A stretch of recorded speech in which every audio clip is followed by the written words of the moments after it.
Welcome to Parks and Cons Con Talk, where we bring you news from the best pop culture and comic book conventions around, and then take you to the floors of some of our favorite shows. I'm Carmel, and this is my co-host, Sean. Hey guys, welcome back to our Con Talk episodes here that we have on our YouTube channel. Last time we talked a little bit more globally about conventions, and that's kind of going to be the normal vibe that we bring with this show. But this week, we are focusing very much on WonderCon. So we'll have, I'd say about 90% of the programming for this episode is WonderCon talk. It's a very different year with WonderCon being in Los Angeles, so we hope to bring you some help.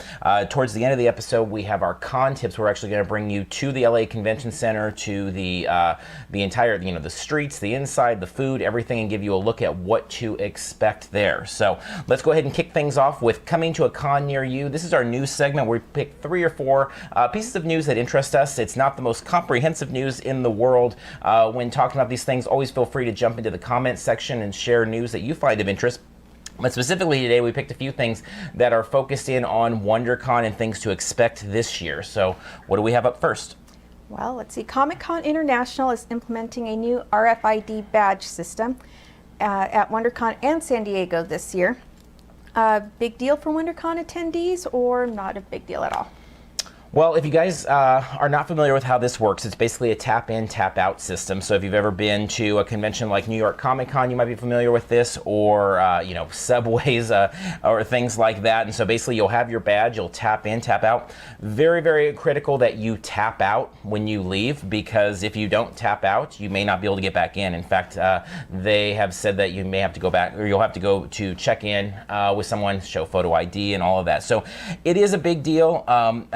I like the idea that they're doing things to kind of increase security, because that's always a good thing, to make sure that you're in a good, safe environment and all that. That being said, I'm not really sure how rampant there is a problem with this. We obviously don't have that type of information to know. Obviously, Comic-Con International sees an issue there. The biggest thing, obviously, is anything that slows getting in or out of a show the size of WonderCon is a little scary.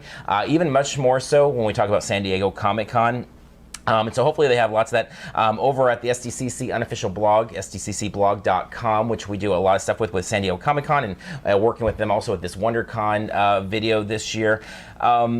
They note that hopefully there's a lot of great signage as well, because that could be problematic if there's not. I mean, Comic-Con is usually pretty good with that, and so hopefully that's something that we'll see here. But it's definitely a change, and I think something that we'll talk about many times throughout the video today, or throughout this show, is just the idea that, we talk about in the visual guide that this is kind of a year of packing your patience, and this is a good example of it. And it's kind of, I guess, works out well. Los Angeles is experimental.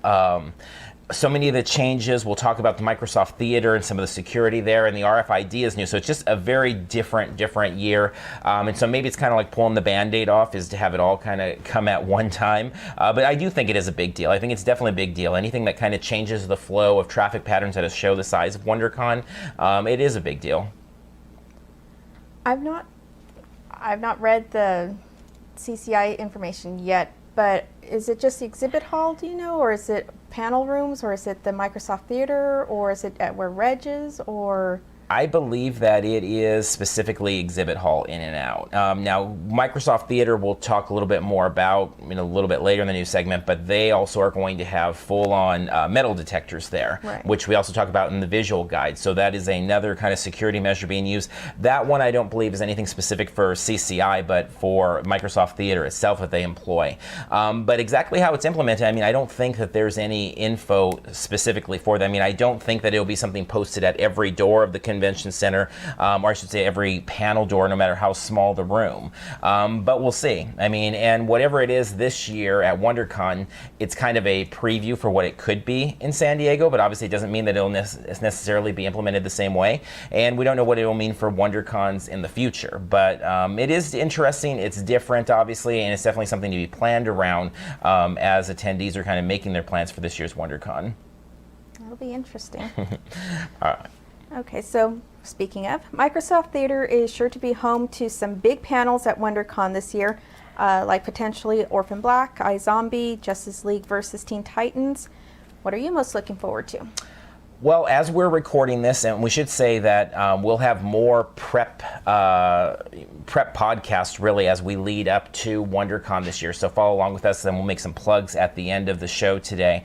But as we're recording this now, those are kind of the three things that we know are maybe the biggest deals. And who knows, maybe as soon as we press stop on this show tonight, there'll be other announcements there. But I think actually, I really am a big fan of what they've done with WB and kind of teaming up with the DC animation. It's a really nice nightcap to the convention. I know we've experienced many times, you go in, you have fun on the floor, you meet people, for us, we're taking lots of video, running around, covering the show, and then you kind of conclude the night, grab dinner, head into the big theater, and watch this great DC animated show. So I'm definitely looking forward to that. That said, if I had to pick what I'm most looking forward to in that big, theater is hopefully what's not been announced yet, which will be some WB DC TV, and specifically meaning the superhero TV. So obviously Arrow and Flash have made their presence known there in the past.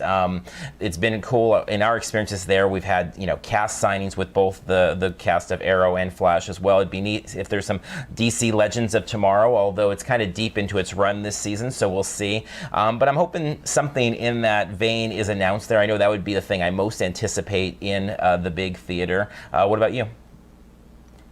I think I might actually make my way in for the Orphan Black panel this year. We'll see. I haven't done it in the past years. I think usually the timeline, or I think it's been in almost evening times maybe in the past. I'm not sure. It was just last year was the first time. Okay, so maybe, I'm not sure. I don't remember why I didn't specifically, but I have become more of an Orphan Black fan, so I think I'm probably looking forward to that. And granted, it's going to be on the men of Orphan Black, so right. The main actress won't be there, and obviously she portrays a lot of the characters, but right.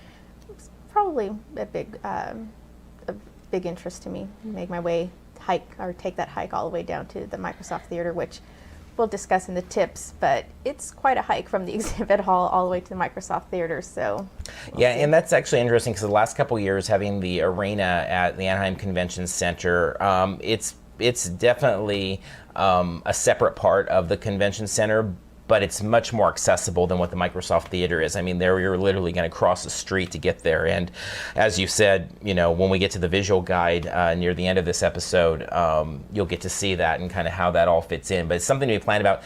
And I know for you and I, when you say that, we've had intentions maybe to hit a panel like the Orphan Black one and not make it there. That happens frequently for us. We, mark a lot of panels on our calendar, which, we always suggest for people to have double, triple book yourself so that if a room's full, you can get into something else or whatever. But in the case of this specifically, this is going to take some big planning, because that's probably going to be about a half-hour journey to get you from that convention hall or the exhibit hall, I should say, down to Microsoft Theater, and then potentially even more when you take into consideration having to go through security, metal detectors, and all of that. So I'll be curious to see how much we get over there, but I know there's going to be some good announcements still coming. WonderCon's done a great job of bringing in some cool panels in the past, and unlike a place like San Diego Comic-Con where it's so absolutely competitive to get into every panel, WonderCon things are just much more accessible in general, and obviously it doesn't have the same capacity as San Diego, and it doesn't attract necessarily the same Hollywood presence as San Diego either. But at the same time, there's something to be said for kind of the comfort of being able to get into some of these rooms a little bit easier, and hopefully that will ease some of the stress, whether it's with the RFID being implemented or the security measures that'll be at the Microsoft Theater. Yeah, I am concerned about having to take those hikes and planning out that far in advance, and hopefully, it'd be nice if once the schedule does come out in its entirety, it's a situation where we don't mind staying in the Microsoft Theater for a few different panels or something. Granted, we like to be able to bounce in and out of panel rooms back to the exhibit floor, but in this case, there won't be bouncing. It's going to be an actual decision that we'll need to make. But when we were there at the LA Convention Center for Kamikaze last year, and they used the West Hall and the South Hall, that was frustrating just to get that distance. Yeah. And then this is a whole extra, maybe almost the same distance from the exhibit hall to West Hall, and then from the West Hall there, I think it's about the same. So, yeah, I'm a little concerned, but we'll figure it out and we'll make the best of it. But yeah, we'll see. Yeah,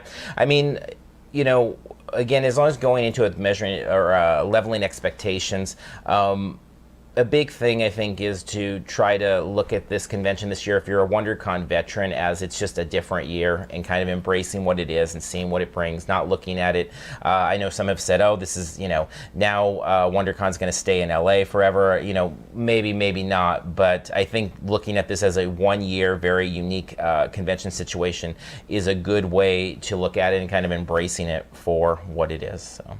What's up next? Okay, well, DC has made WonderCon a part of their con plans for many years now, but this year is bigger than ever on the comic side of things, as Dan Didio, Jim Lee, and Jeff Johns are going to be holding a press conference on the big Rebirth change in their publishing line on Saturday morning in Petrie Hall. Mm-hmm.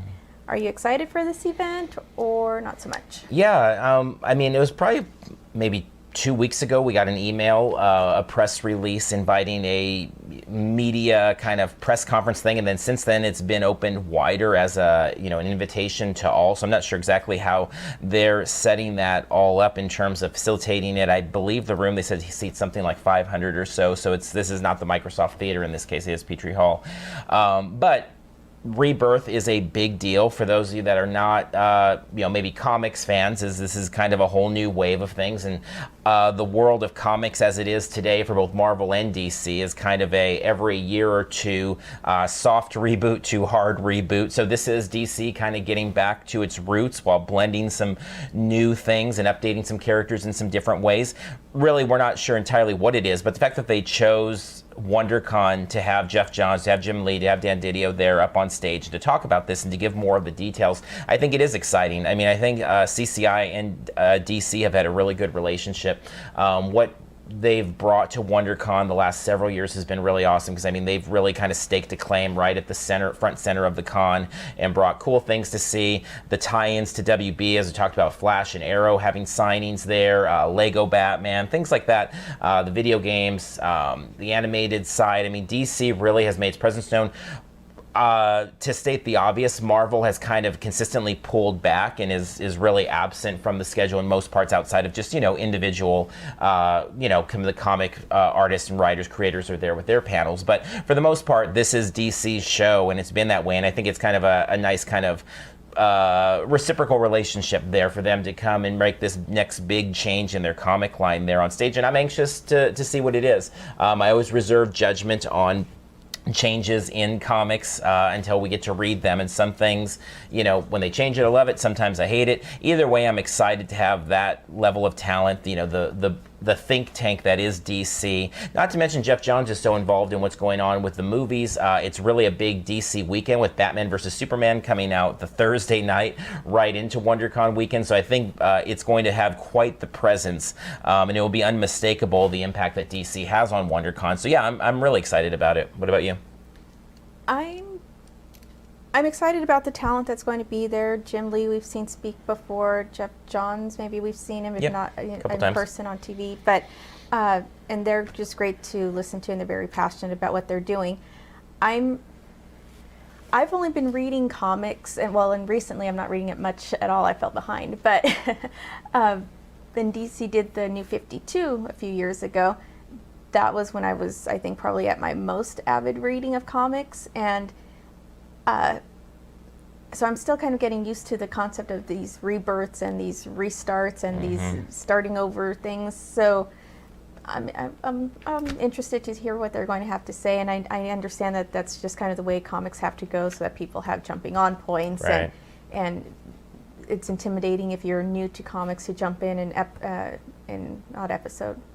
issue 300 or something like that. So I understand the need to restart and reboot, but as far as this specific panel, yeah, I'm excited. As far as the Rebirth stuff, I'm interested to see what they have to say, and maybe this will be my jumping back on point since I've stepped away a bit.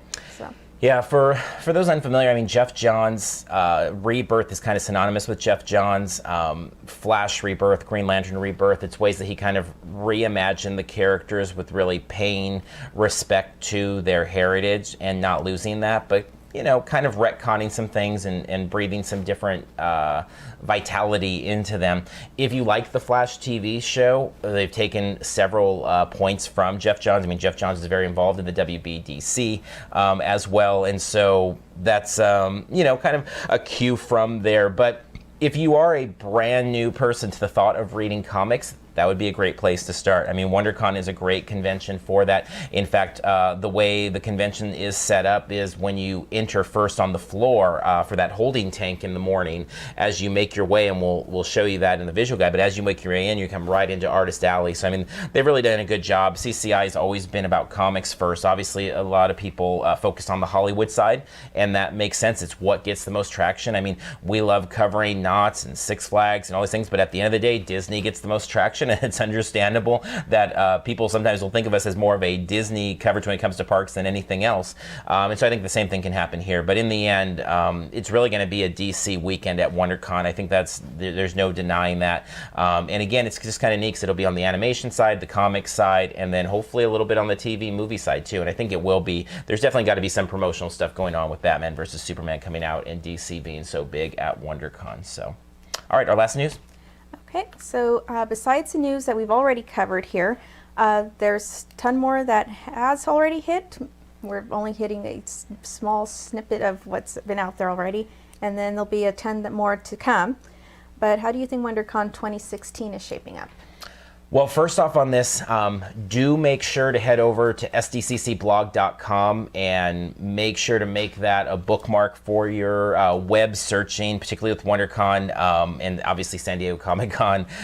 If you're watching this video, it's highly likely that you're a fan of both these conventions, and in that case, then it's highly likely that you already follow along with them. Twitter and all that as well, because they are going to bring you the news. I mean, as we prep our shows when it comes to things like WonderCon or when San Diego comes around, I always go and check what's going on there because they're so good at kind of bringing all that information, aggregating it, and then giving it some personality there. So as we're looking at what's been announced there, I mean, I think what's got me most excited is really the fact that it is that DC weekend. I mean, not to be repetitive from, just this last little part of news there, but I am really looking forward to Batman versus Superman. I mean, it's #1 on my list of most anticipated movies for this year. It's not so much about that movie even in particular. It's more about kind of opening the door to that entire DC cinematic universe. DC has some amazing characters, and they've not yet been blended in any way. And I think what we've seen in TV with what's happened with Flash and Arrow and a little bit of Supergirl now coming into it, DC's Legends of Tomorrow now coming on the scene, is there's this vast, crazy, expansive universe. And Batman versus Superman kind of opens the doors to it. And so I'm hoping that there is kind of that, not that it's going to be the same as Star Wars Celebration and the feel that there was there for The Force Awakens, because that was a once-in-a-lifetime experience. It was a once-in-a-lifetime moment to have the preview there and all of that. But at the same time, I do think that seeing Batman and Superman on the big screen together is a moment that many people have waited their lives for if they're, comic readers. And seeing DC have a big universe is something that they've waited for on the big screen. And so that's what I'm most excited. I'm excited to see what that DC booth looks like. I'm excited to see Justice League versus Teen Titans. I'm excited to see what sort of, the full accompaniment of the artists and the writers that are going to be on hand, and just really see what kind of an imprint DC makes on this weekend. That said, obviously I'm cautious about the weekend because for neither of us is the LA Convention Center a favorite spot for conventions. There's a lot of difficulties there, which we'll talk some more about in the visual guide. I know we're very well prepared for it because we go to a ton of conventions there and we know how to navigate the system. But I'm excited. I mean, WonderCon also is always this convention that it kind of feels like going home again a little bit. I mean, San Diego definitely has that as well, but it's such a big con, but it doesn't have the pressure because of it being so packed the way San Diego is. And so that is kind of this merging. There's so many people we know there. There's lots of fun lunches and dinners that we have on the social side. And in the end, it's just usually a really great floor with a lot of great talent, great vendors, and fun stuff to do, whether it's in the panel rooms or out on the floor. So what about you? What are you looking forward to? Well, I think it is shaping up potentially to be great in regards, especially to the panels. So the panels, I think, is what I'm most excited for seeing the full schedule on. I think generally in WonderCon may be one of the shows that we do tend to go to a few more panels than some shows, because there are such good ones. And so I'm looking forward to seeing the full schedule and being able to hang out and get some great information from passionate people, which is generally what those panels tend to be. And I mean, there have been times that we've gotten in panels for whatever reason, seen part of it, and then with no intention of actually going to that panel, and then are excited about whatever we hear, and then end up following along with whatever that movie or whatever that show is or book. So yeah, it's shaping up great. I'm looking forward to this full schedule. I have a lot of logistical concerns, but I tend to get stuck in my head with those types of things. So once I see the full layout of the panel schedule, and once I kind of more so plot out our plan, I'll feel, I think, that much more at ease at what's coming. But for now, yeah, I'm looking forward to, I think, the panel schedule the most. Cool. You know, curious to hear what you guys are really looking forward to and what you're thinking of WonderCon 2016 particularly if you're heading to the convention. So, I mean, definitely jump into the comments section on our YouTube channel there. Let us know the things that you're looking forward to, the excitement that you have, and, you know, point some things out to us, because we are always open-minded and looking for things. Last year, if you're not very familiar with what we do, I mean, we covered 54 conventions last year, so we hit a lot of shows. We've covered, as a group, 21 conventions already in 2016. So we know our way around a convention. We cover a lot of conventions. And what we know about that, though, is crowdsourcing things is the best way to get information. And so no matter how many times you pour through that program guide or watch visual guides like we're going to give you, in the end, it's really social networking where so much of the fun comes from. If you want to head over to iTunes or Stitcher and you check out our podcast from last year where we wrap up WonderCon, we talk about a lot of the highlights there. And you can hear, because there are a lot of hidden gems that come up each year at WonderCon. I think maybe more than most conventions, maybe more than any convention outside of San Diego Comic-Con. And San Diego Comic-Con, kind of the best thing about it is it's just constantly hidden gems, constantly surprises come to you. And we'll talk more about that as we get to that season. But WonderCon, maybe second to that, has a lot of those really memorable, fun moments. And so looking forward to it for sure. Yeah, I think last year it was there that we got our Flash, the cast from Flash all signed the little poster, an Arrow a few years before that, and those are really cool moments for sure, meeting the cast and getting a bunch of autographs for free and things like that. So it's a great con. Hopefully that opportunity will arise this year, and we can get another, if it's Legends of Tomorrow or whatever show they decide to bring. Hopefully we'll be able to get, I think we did wristbands last year for that, so hopefully we'll be able to get that again this year and be able to experience that. Actually, last year, I think, it was wristbands or something along those lines. Yeah, and as I said, sdccblog.com will have literally all the details that could possibly be out there anywhere on the internet, so follow along there. And then once the storm hits, particularly as we get into those days of the convention, we're kind of like a vortex running around the floor there, and we gather up as much information as we can and distribute it, so you can follow along with us, particularly on Twitter, where we update the most frequently. So, all right, let's take a slight detour from WonderCon and go to our segment called Under the Con. And Under the Con, if you've ever checked out any of our stuff, we do usually these overview videos, and we've changed the format a little bit, but Under the Con is where we go underneath the hood of the convention and really look at what makes it tick, what were some of the key moments or the key things about it, and really trying to educate people on what to expect from the conventions in the future if they are to attend there. And so for this Under the Con, this is kind of that 10% that I said we're going to deviate from WonderCon. We're going to talk about Pasadena Comic-Con. Just not too far, actually, obviously, from the LA Convention Center there. So last weekend I attended Pasadena Comic-Con. You sat out, so I'm going to just cover this segment on our own. And I should say, on the Under the Con, if you're curious about WonderCon, maybe your first time attendee, it's different, obviously, in Anaheim versus LA, but you can go back in our YouTube channel and check out last year's playlist for WonderCon, where we have more there. But the Pasadena Convention Center hosts Pasadena Comic-Con. This was the first year of it last weekend there, and it's changed its name. It was actually the Pasadena Toy Show last year, and now it's changed its name to Pasadena Comic-Con. It's put on by the people that are behind Robo Toy Fest, Brick Boutique, Power Morphic Morphicon, a couple other shows as well, which we've come to know and really enjoy the product they put out. It is a one-day show, and it is a super cheap show at only $7 for attendees to get in. So really, really cheap there. The floor itself was made up a lot of independent artists, comic bin diving, a little bit of toys, and then some stars. Power Rangers, particularly. Nichelle Nichols was there. She was kind of maybe the biggest star. Uhura, the first lady of sci-fi, if not familiar. And so it was an interesting floor. It was at the Pasadena Convention Center. It was actually in the conference hall. If you followed along with us at Scare LA or went to Scare LA, it's where the education part of it was, or at Bricks LA, it was in that same area. So a small floor. I mean, so in addition to having a floor full of people signing, sketching, the comic bins and things like that, you also just had a real focus on kind of individual one-off comics, I guess. It really was an indie creator con for sure at its heart. And it was neat. Now, interesting, on this day, you had a show going on rivaling at the exact same time at the Shrine, LA Sci-Fi and Comic-Con. Actually, at the Reef. I'm sorry, at the Reef, yes. You had this Pasadena Comic-Con, and then over at Frankenstein in City of Industry, they said there was about 3,000 people there for a Stan Lee signing. And it kind of speaks to the concentration of this kind of geeky, fun comic book, pop culture blending that we have in Southern California, that we're really fortunate that allows us to cover 54 conventions last year with never driving probably more than 5 or 6 hours.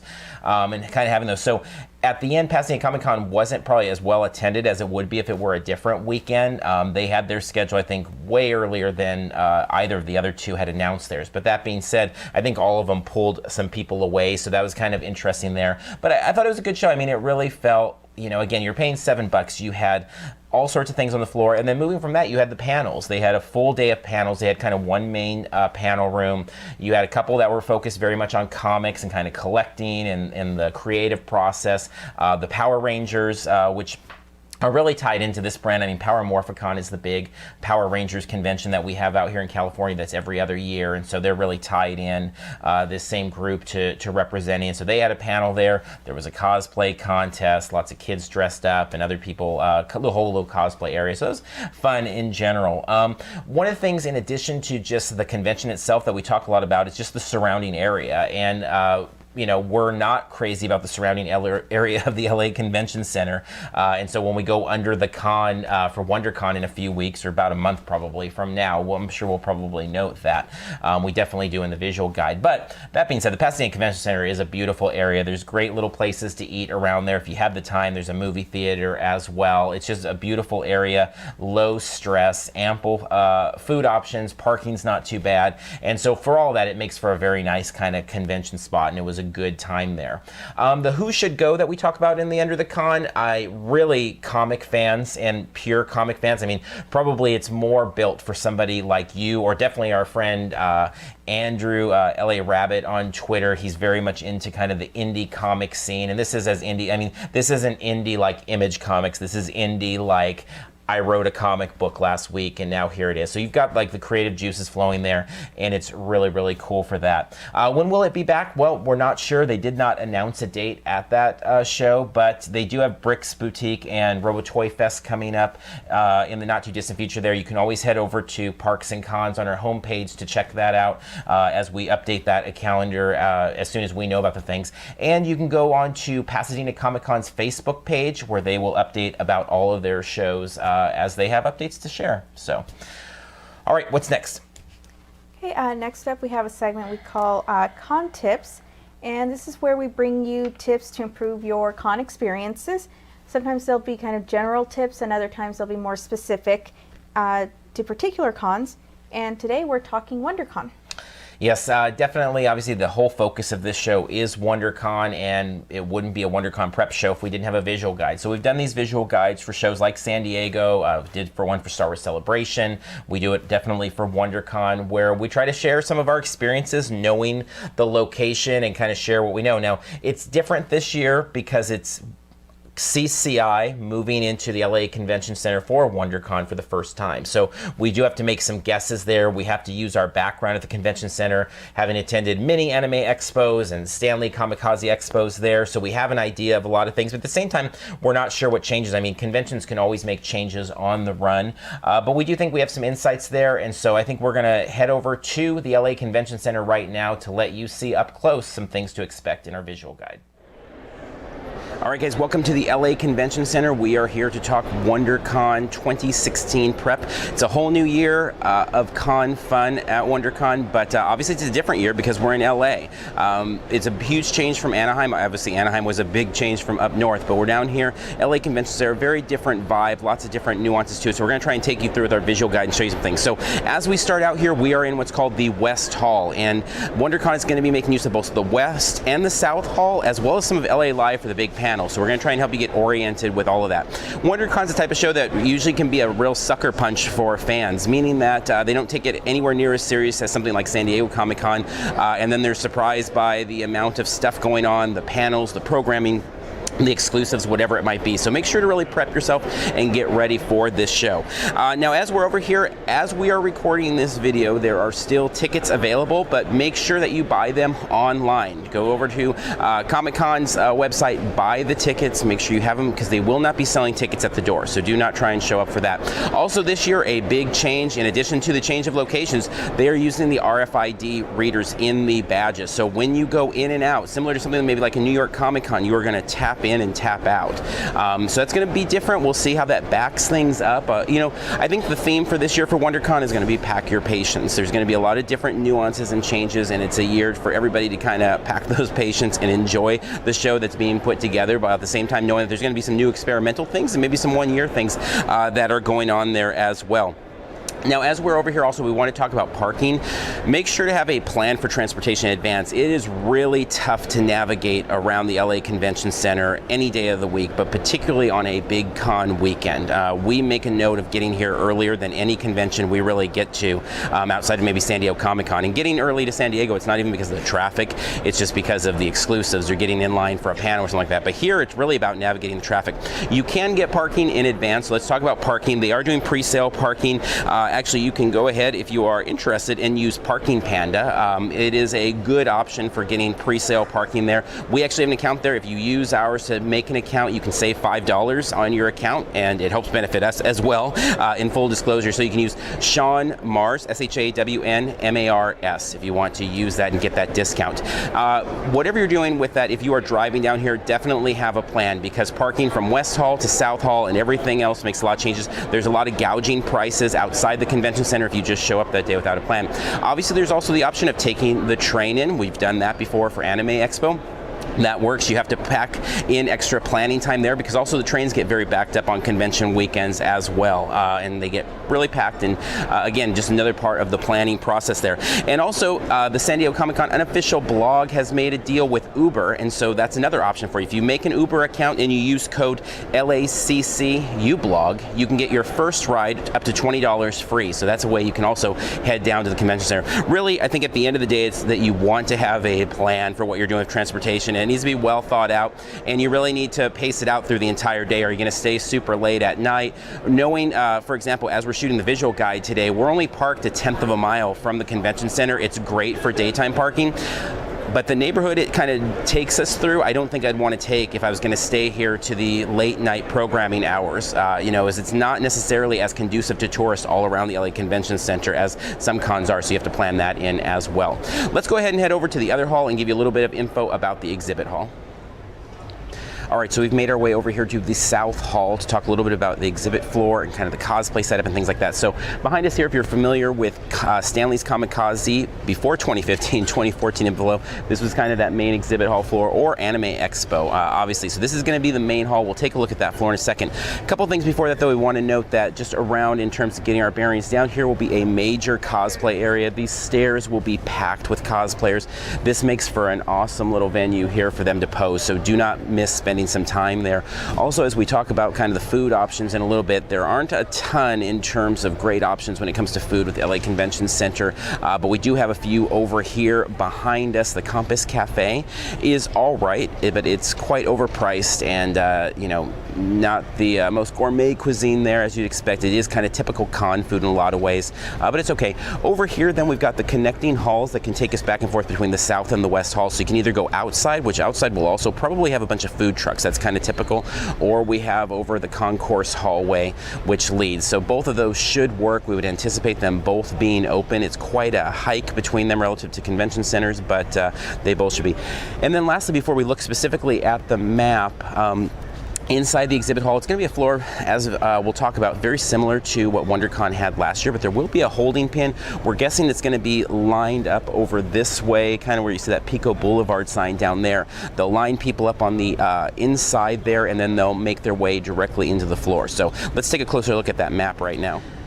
All right, so at this point, we're going to take a look at the actual exhibit hall floor map that we've been given from CCI to kind of get a feel for where things are. So that morning lineup area that we mentioned, the pin, I mean, this is going to be very similar to WonderCon Anaheim if you experience that. But basically, from that holding pin area in the morning lineup, which is to the far right of the map, you will empty into Artist Alley, or obviously you can navigate to the left or right around Artist Alley. But it's kind of a nice tip of the hat to the comic artists and just putting comics at the center of the show, or comic art at the center of the show, by making it kind of the first thing you're exposed to before you hit the big booths. Now that said, obviously at the very front of the convention center, outside of morning lineup, the normal entrance there, if we look towards that kind of front area, you've got Image Comics, DC Entertainment, Graffiti, Boom, some of the bigger hitters, IDW there. You've got the official Comic-Con booth midway down the way, Nintendo, Capcom, etc. Funko mixed in there as well, is all kind of at the very middle of the show. So once morning lineup is over and people have hit the floor, that's going to be the main area. Now, if you are hunting exclusives, obviously you're going to want to know this map well and kind of decide how to navigate from there. Historically, exclusives at WonderCon have never been too rough. I mean, there's the occasional thing at Graffiti. When DC Entertainment has something, they usually go through Graffiti to sell that, but usually not too bad. I'm guessing Funko will be a little bit of a tougher grab in general, and then as well the actual Comic-Con booth, or the CCI booth, they have been known to have some great things there that they tie in, though, usually with Graffiti, and so oftentimes you can get what you need there as well. As we move to the further end, as we move towards the left, it's kind of nice that they have specifically a golden and silver age comic area just kind of noted on the map, all yellowed there. Stylin' Online is there, not too far from Loot Crate, Her Universe, Sideshow, all kind of making up that section of the store, of the con. And then in the back, you've got small press, dealer table, and autograph area adjacent to the games as well. So very similar way the floor is set up to what it's been at Anaheim, so I don't think you're expecting any big changes there. I think most of the changes we're going to see for WonderCon in Los Angeles this year are going to occur outside of the exhibit hall floor. That said, we don't know exactly what all the exclusives will be that are offered, so that can really change the way things are. So obviously you're going to want to keep an eye on that, and you can check that out. SDCCblog.com will be posting things. Obviously we'll be tweeting things as we find relevant information there as well. All right, let's go ahead and transition outside and talk a little bit about some differences with panels, and in particular the bigger panel this year. All right, we have made our way outside the West Hall, so if you can see behind me here, we're right next to Staples Center. We're going to talk a little bit about the big panel room in the Microsoft Theater and a little bit of the changes there. But first, before that, I want to talk a little bit about food. So really the way we see it, there's three major options in terms of food. There's the usual convention center food, whether it's at the cafe, as we talked about the Compass Cafe, or on the floor.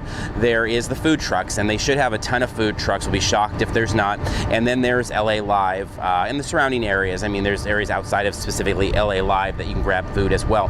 For the most part, you're going to want to plan on spending a little bit more across the board. I mean, this is going to be one of those shows where water, soda, all of that is going to be pumped up, a little bag of chips. So more than ever, really, to just packing stuff in your backpack. I mean, it's always a good tip to have a granola bar, chips, soda, water, whatever your snacking foods are. It's a great idea, but this one probably even more so, because it gets really expensive really fast. And to be honest, none of the food is outstanding outside of really, certain food trucks, obviously, and then the LA Live has some great restaurants, but then both of those require a lot of time. The one advantage of the convention floor food is it's a lot quicker. One, you're on the floor. Two, they're just more set up to be fast food. In our experiences here at the LA Convention Center with food trucks, they're really long lines and take a long time. And so while we love supporting them, we always love supporting small businesses. The reason we don't have a specific comic pool is for one store, because we try to go to a lot of stores and throw a little money at all these different places. At the same time, it gets a little bit difficult there when you're taking so much time from this convention hall. So you want to think about that. And then obviously if you're going to make your way to LA Live, not only are you going to have the walk, but then you're going to have to wait for a table, and a lot of it is going to be a longer experience. Although it's nice to break away with friends. We usually, at every bigger con that we do here, we break away for at least one lunch or dinner with our friends, and it's a nice thing to do that way, but it is something to at least plan into it. Now, having said that about the walk to LA Live, as we look, imagine if we were at the West Hall, that's where Reg is. And the South Hall, way on the other side there, is the exhibit hall. So if you're going from the exhibit hall to catch a panel in the Microsoft Theater, now not that there aren't other great panels throughout the convention center, but obviously the biggest panel room always gets a lot of attention this year. WB's coming back with their animation, Justice League versus Teen Titans, things like that. Any of the WB, DC TV stuff, if it makes its way to WonderCon, will be there. So you've got to really plan a lot of time, because you're going to make your way all the way outside here, hugging up against the Staples Center here, and then across this street, which is currently closed. I'm not sure if that would be the case during WonderCon. You never know what's going on there. But across the way over here, where we come to the Microsoft Theater.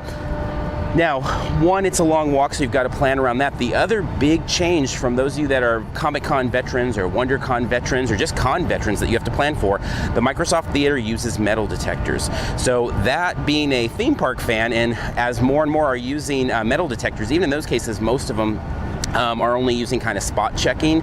Not everyone. You can expect at the Microsoft Theater, everyone is going to go through metal detectors, and so it's going to be a little bit more like a TSA experience or going to a baseball or a football game these days. And so again, planning even more time there. So again, a theme throughout from our very first segment is just packing your patience this year. WonderCon is going to be a very unique experience this year, being at the LA Convention Center. It's a little bit different than it's been in the past, and we'll see what the future holds for it. We love WonderCon. It's one of our favorite shows of the year, and we'll see how this one impacts future WonderCons, and where future WonderCons are all remain to be written in history for us, so we'll follow those along.